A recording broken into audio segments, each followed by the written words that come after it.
Hello everyone, my name is Sharon of River Road Knits, and we'll spend this video talking about my new pattern, Lochton. If you're new to my patterns or my videos, I like to put together these teaser trailers so that you can have an idea of the garment before you start your project or even before you purchase the pattern. In this video, we'll talk about a couple details. We'll talk about sizing, including advice for picking your size or your fit. We'll talk about construction, any special techniques you need to know, and then we'll talk about also yarn, yardage, and yarn choice. For this video, I actually want to start by talking about the yarn because that's really where the story of this garment starts. I was contacted by Red Stag Fiber, who asked me to come up with a pattern that would suit their new base. That's the Yorkshire base. This one is a 75% Polwarth, 25% Massam or Masham. These are both, I believe, UK breeds of sheep, and they have created this yarn that is a non-superwash wool, and it is absolutely a delight to work with. I had to do quite a lot of swatching for this before I started writing up the pattern so that I could try some different stitch patterns and textures, and every time I made a swatch, it was a joy to do, which is not always what I can say about swatching. This yarn is really well suited to showing off the cables that are in the finished garment. It also just holds up really beautifully.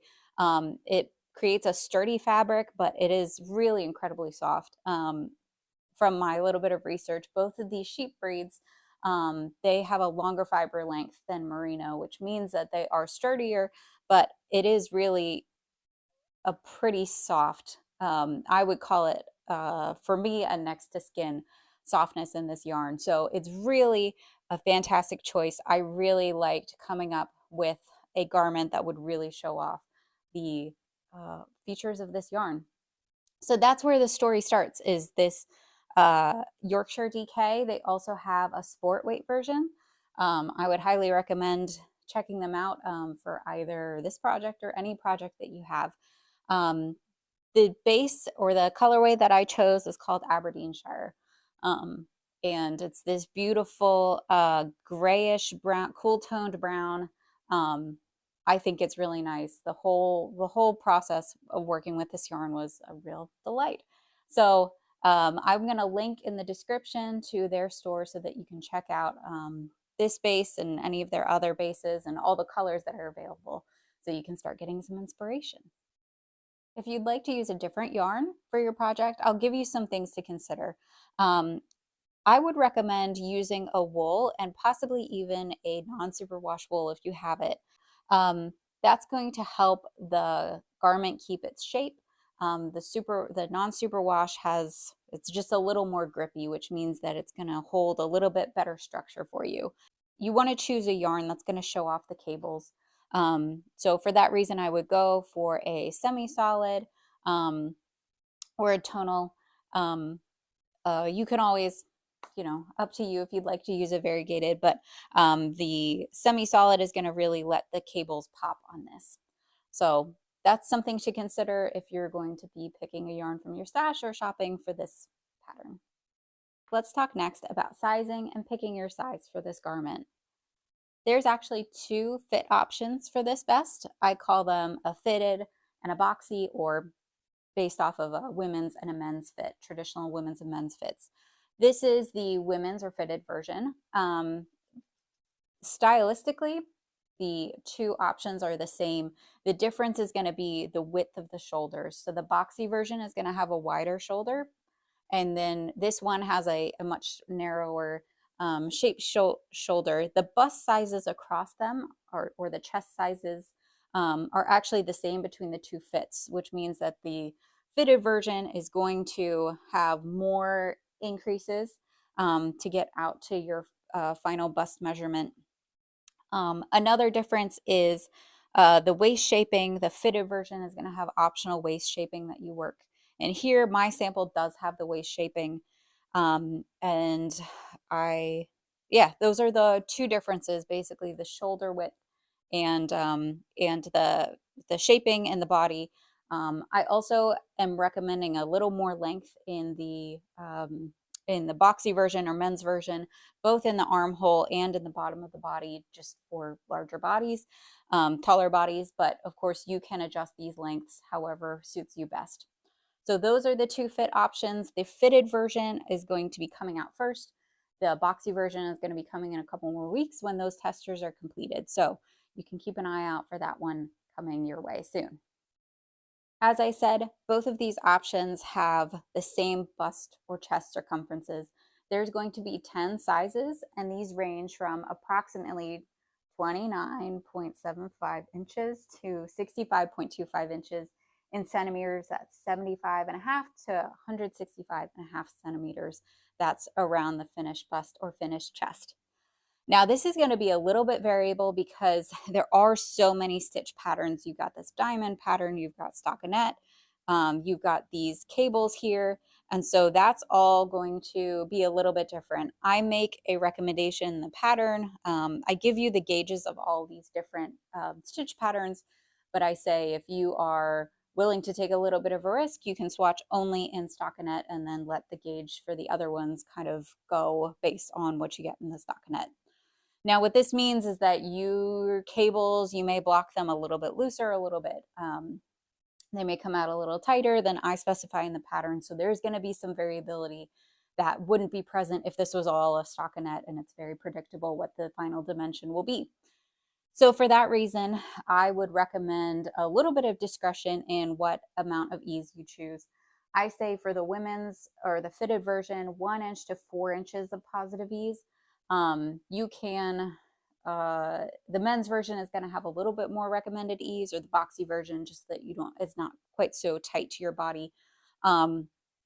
However, I would say if you're concerned about it ending up a little bit too small with all of these different pattern gauges, you might want to consider going up a size from what you see on the chart. Of course, there's a lot of room that can result from blocking and things like that. So you can always block a little bit more aggressively and try to get to a larger dimension. So I'm putting that in your capable knitter hands, but just giving you a little bit of advice on picking your size that way.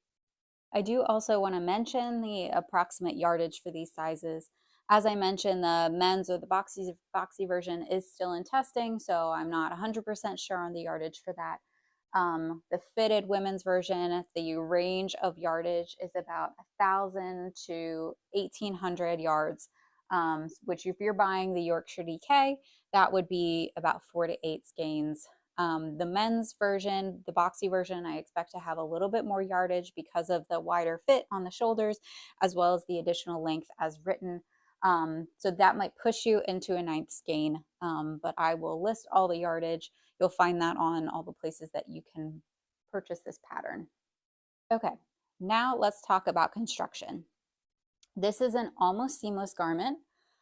This is a worked top down. It is worked with a saddle shoulder, and I'll show you what that looks like. Here is the saddle. These saddles actually go from here to here. They're the stockinette portion in the top.